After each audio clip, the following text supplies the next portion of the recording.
Hello friends, welcome to Vijaya creation. Vijaya கிரியேஷனில் என்னென்னு பார்த்தீங்கன்னா, இன்றைக்கி வந்துட்டு நான் என்ன டிஃபன் என் பசங்களுக்கு கொடுக்குறேன். அப்புறம் லஞ்சில் வந்துட்டு புடலங்காய் வச்சு ஒரு கூட்டு பண்ணுறேன். ஸோ ரொம்ப பெஸ்ட்டான ஒரு காய்னா புடலங்காய் தான்.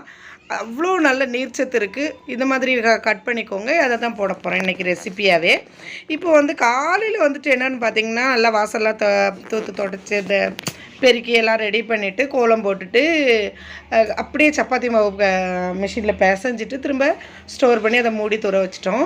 இப்போ வந்து காலையில் எனக்கும் என் பொண்ணுக்கு நாஸ்டா, பெரிய பொண்ணு வீட்டில் காலேஜுக்கு போகிறதுக்கு டிஃபனுக்கு வீட்டில் வெயிட் பண்ணுறா. அவளுக்கும் எனக்கும் வந்து இட்லி பாயில் பண்ணிவிட்டு அவிச்சிட்டு, இது வந்து என் பையனுக்கு வந்து டேக்கோ பண்ணுறதுக்காக உருளைக்கிழங்கு குக்கரில் வேக வச்சுட்டு அப்படியே அந்த அந்த புடலங்காயையும் நறுக்கி எடுத்து வச்சிட்டோம். வச்சுட்டு இப்போ என்னென்னு பார்த்தீங்கன்னா, இந்த இட்லி சாம்பார் கொஞ்சம் ஃப்ரிட்ஜில் அதையும் நல்லா சூடு பண்ணி வெளியே சூடு பண்ணி எடுத்து வச்சாச்சு. இந்த மாதிரி நான் எதுக்கு காட்டுறேன்னா, நம்ம எப்படி மேனேஜ் பண்ணுறோம், என்ன டிஃபன்லாம் நான் எப்படிலாம் நம்ம கொடுக்குறோம் அப்படிங்கிறத போட்டிருக்கிறேன். இப்போ வந்து நான் இட்லியை வந்து எப்படி வந்திருக்கு பாருங்கள், அவ்வளோ சூப்பராக வந்திருந்தது இட்லி. அதே டைமில் நம்ம டிஃபன் சாப்பிட்டுட்டு கொஞ்சம் காஃபி குடிக்கிறதுக்காக ஒரு 1/2 லிட்டர் பால் வந்து குக்கரில் ஊற்றி வச்சுட்டு, நெக்ஸ்ட்டு பார்த்திங்கன்னா இப்போ நம்ம டிஃபன் ரெடி பண்ணுறதுக்காக கொஞ்சம் மீந்து போன ரைஸை வந்து அப்படியே எடுத்து வச்சு குக்கரில் வேக வச்சுக்கிட்டு இருக்கேன். கொஞ்சம் தண்ணி ஊற்றி தயிர் சாதம் பண்ணுறதுக்காக. அதுக்கு இடையில வந்துட்டு டிஃபன் சாப்பிட்டுட்டு அது குக்கர் ரெடி ஆகுதுக்குள்ளே நம்ம டிஃபன் சாப்பிட்டுக்கலாம்.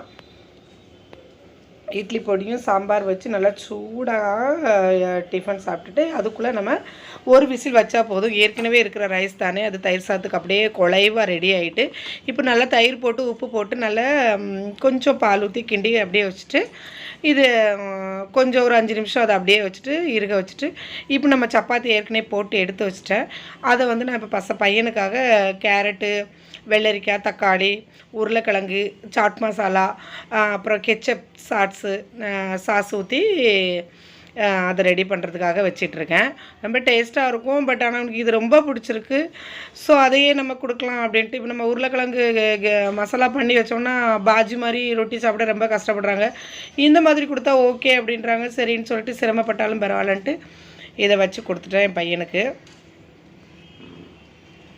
இந்த மாதிரி லைட்டாக பட்டருக்கு கல்லுலையும் தடவிட்டு, ரொட்டிக்கு உள்ளேயும் தடவிட்டு, வெள்ளரிக்காய் எல்லாம் கேரட் எல்லாம் அதை அப்படியே அடுக்கி வச்சுட்டு, அப்புறம் நல்ல டேக்கோ மாதிரி அதை வந்து ரொட்டியை நல்லா கடக்காக்கிட்டு, அதுக்கு மேலே நம்ம லைட்டாக பட்டர் தடவி கொடுத்துட்டோம்னா ரொம்ப டேஸ்ட்டாக இருக்கும் எடுத்து சாப்பிடும்போது. 10:30க்கு தான் லன்ச் டைம். ஸோ அதை ரெடி பண்ணிக்கிட்டு இருக்கேன். இப்போ பார்த்தீங்கன்னா தயிர் சாதம் குலைவாக இருந்து தயிர் எல்லாம் விரவி வச்சுருந்ததை தாளிசம் கடலைப்பருப்பு, உளுந்தம்பருப்பு, கருவேப்பிலை எல்லாம் போட்டு தயிர் சாதம் ரெடி ஆயிடுச்சு. தயிர் சாதம் பண்ணி முடித்ததுமே நான் என்ன பண்ணுறேன்னா, லெமன் ரைஸ் ஏற்கனவே எங்கள் அம்மா வழி அனுப்புறதுக்காக நேற்று பண்ணது இருந்தது. அதுவும் இந்த டேக்கோவும் பெரிய பொண்ணுக்கு காலேஜுக்கு அதை ரெடி பண்ணிட்டேன். ஒரு டேக்கோ, ஒரு லெமன் ரைஸு, சின்ன பொண்ணுக்கு வந்து தயிர் சாதம், ஊறுகாய், பையனுக்கு வந்து டேக்கோ. அப்போ நம்ம 3 டிஃபன் ஐட்டம் செஞ்சு கொடுத்துட்டு, எனக்கு இட்லி சப்போஸ் 4 டிஃபன் பண்ணியிருக்கேன் நான் ஒரு காலையில் 10 o'clock முன்ன. இப்போ இது பார்த்திங்கன்னா லஞ்சு ப்ரிப்பேர் பண்ணிக்கிட்டு இருக்கேன். நெக்ஸ்ட்டு அப்படியே கண்டினியூவாக வேலையெல்லாம் முடிச்சுட்டு அப்படியே சைடில் எல்லா வேலையும் ரன்னிங்கில் இருக்குது. அது கூடயே சிறுபருப்பை லைட்டாக வாட்டிட்டு அதுக்கு நல்லா வாஷ் பண்ணிவிட்டு அதுக்கு தகுந்த தண்ணி ஊற்றிக்கோங்க. இன்றைக்கி வீடியோவில் வந்து ரெசிபின்னு பார்த்தீங்கன்னா இந்த புடலங்காய் கூட்டு மட்டும்தான். மற்றது எல்லாமே நம்ம செய்கிற டிஃபன் தான். இது பார்த்திங்கன்னா ஒரு 2 வெள்ளை போடும், ஒரு 2 சின்ன வெங்காயம் நல்ல ஒரு ஃப்ளேவருக்காக போட்டுட்டு தண்ணி லைட்டாக வச்சுட்டு அப்படி நல்லா கொதிக்க விடுங்க. இது அப்படியே பொங்கி பொங்கி வரும்னா மெல்ட்டால் கொஞ்சம் ஆயில் விட்டுக்கோங்க, பொங்காது. இந்த மாதிரி ஹோல்ஸ் வச்சுற தட்டு மூடினாலும் பொங்கி பொங்கி வராது, நல்லாயிருக்கும். இப்போ அது வந்து ஒரு ஆஃப் இதுதான் வெந்திருக்கு பருப்பு. அந்த டைமில் நான் என்ன பண்ணுறேன், புடலங்காவை கட் பண்ணி வச்சுருக்கதை அதில் போட்டுட்டு மஞ்சத்தூள் உப்பும் போட்டு லைட்டாக கிண்டி விட்டுட்டு அப்படியே க்ளோஸ் பண்ணி வச்சுக்கலாம். இந்த மாதிரி புடலங்காய் கூட்டு பண்ணி பாருங்கள். அது வத்த குழம்புக்கு, அப்புறம் எண்ணெய் கத்திரிக்காய் குழம்பு, சுண்டை வத்தல் குழம்புக்கு செமையான ஒரு காம்பினேஷன். அவ்வளோ நல்லாயிருக்கும். ரொம்ப பெஸ்ட்டும் கூட. ஒரு நீர்ச்சத்து உள்ள ஒரு காய் இது புடலங்காய். பாருங்கள், இந்த பருப்போட திக்னஸும் லைட்டாக தெரியுது. அதே மாதிரி புடலங்காய் வந்து அந்த லைட்டான அந்த தண்ணியிலே அதுக்கு அப்படியே அரைஞ்சிரும். இது வந்து தேங்காய், பச்சை மிளகாய், சீரகம், சின்ன வெங்காயம், கருவேப்பிலை, பூண்டு இது எல்லாத்தையும் போட்டு அப்படியே க்ரஷ் கொஞ்சம் தண்ணி விட்டு கொஞ்சம் 1-2மா அரைக்க வரேன் மிக்சியில். இதுதான் இந்த புடலங்காவுக்கு மசாலா. இந்த மாதிரி செஞ்சு பாருங்கள். இது வந்து பெஸ்ட்டான ஒரு சவுத் இண்டியன் டிஷ்ஷு. இதில் பார்த்தீங்கன்னா நான் இப்போ எண்ணெய் கத்திரிக்காய் குழம்பு வைக்கிறதுக்காக ஒரு 5 கத்திரிக்காயை காம்பு கட் பண்ணிவிட்டு எண்ணெயில் ஃப்ரை பண்ணிவிட்டு லைட்டாக உப்பு போட்டு ஃப்ரை பண்ணிக்கிட்டு இருக்கேன். இது வந்து புடலங்காய் வந்து மசாலா க்ரஷ் பண்ணிட்டோம். ஸோ அதை எடுத்து அப்படியே தண்ணி லைட்டாக தான் இருக்கும், தண்ணியே இல்லை, சுக்காவாக தான் இருக்கும். இப்போ இந்த மசாலாவை கொஞ்சம் தண்ணியோடு சேர்க்கும்போது கொஞ்சம் தண்ணி ஊறிக்கிட்டு அப்படியே ஒரு கூட்டு மாதிரி வரும். ஸோ அந்த குழம்புக்கும் அதுக்கும் ரொம்ப நல்லாயிருக்கும். செஞ்சு பாருங்கள், இந்த மாதிரி ரொம்ப நல்லாயிருக்கும். இதில் வந்து இதுக்கு தாளிக்கிறது தான் ரொம்ப பெஸ்ட்டு. தேங்காய் எண்ணெயில் சின்ன வெங்காயம் போட்டு கடுகு போட்டு பூண்டு நச்சு போட்டு கருவேப்பிலை போட்டு தாளிக்கிறது அவ்வளோ மணமாக இருக்கும். அவ்வளோதான், ஒரு கொதி கொதிச்சோடனே மசாலா போட்டுட்டு நம்ம அவியல் மாதிரி அதை மூடி வச்சிடலாம். இப்போ பார்த்திங்கன்னா உளுந்தம்பருப்பு, சீரகம், கடுகு, நச்சு வச்ச பூண்டு இதை எல்லாத்தையும் போட்டு தேங்காய் எண்ணெயில் தாளிக்கிறேன். லைட்டாக ஒரே ஒரு சின்ன வெங்காயத்தை குட்டி குட்டியாக கட் பண்ணி அதில் போட்டுக்கோங்க. ஒரு கருவேப்பிலை ஒரு 2 பீஸ் போட்டுக்கோங்க. அவ்வளோ மணமாக இருக்கும்.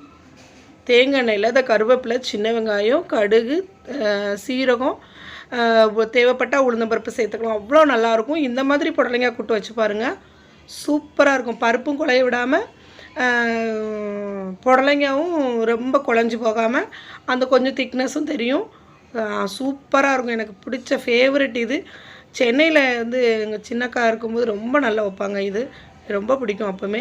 இப்போ எண்ணெய் கத்திரிக்காய் குழம்பு ஏற்கனவே எனக்கு 2-3 ரெசிபி நான் கத்திரிக்காய் குழம்பு போட்டிருக்கிறேன். ஸோ அதனால் குழம்பு ரெசிபி எடுக்கலை. கத்திரிக்காய் குழம்பு ஒரு அடுப்பில் ரெடி ஆகிட்டு, இன்னொன்று புடலங்காய் கூட்டு ரெடி ஆகிட்டு, இப்போ இன்றைக்கி வந்து லன்ச் வந்து எண்ணெய் கத்திரிக்காய் குழம்பும் புடலங்காய் கூட்டும் செம்மையான ஒரு காம்பினேஷன். அது கூட தேவைப்பட்ட அப்பளமும் எடுத்துக்கலாம். அப்பளமும் வறுத்து வச்சுருக்கிறேன். பாருங்கள் புடலங்காய் கூட்டு எப்படி வந்திருக்குன்னு. இதில் வந்துட்டு நானே தான் வீடியோ எடுத்தேன். ஸோ அதனால் கொஞ்சம் தேவைக்கேற்ப ஆளுக்கு 1 ரொட்டியோ 2 ரொட்டியோ தேவைப்பட்டவங்க அந்த கூட்டு வச்சு ரொட்டி சப்பாத்தி சாப்பிட்டுக்கலாம். அதுவும் கொஞ்சம் சப்பாத்தி போட்டு வச்சுட்டேன். இப்போ லன்ச்சுன்னு பார்த்தீங்கன்னா சப்பாத்தி, புடலங்காய் கூட்டு, எண்ணெய் கத்திரிக்காய் குழம்பு, ஹஸ்பண்டுக்கு வந்து மோர்.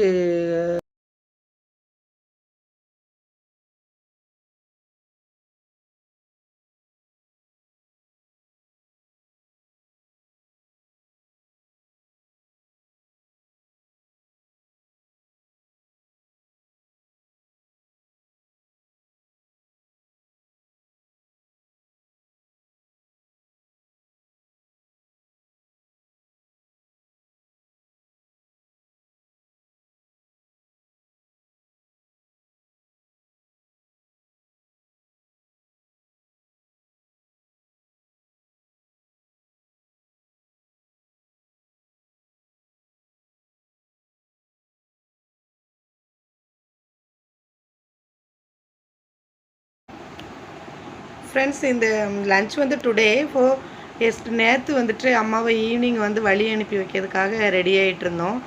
ஸோ அந்த வீடியோ கொஞ்சம் குட்டியாக போட்டிருக்கிறேன்.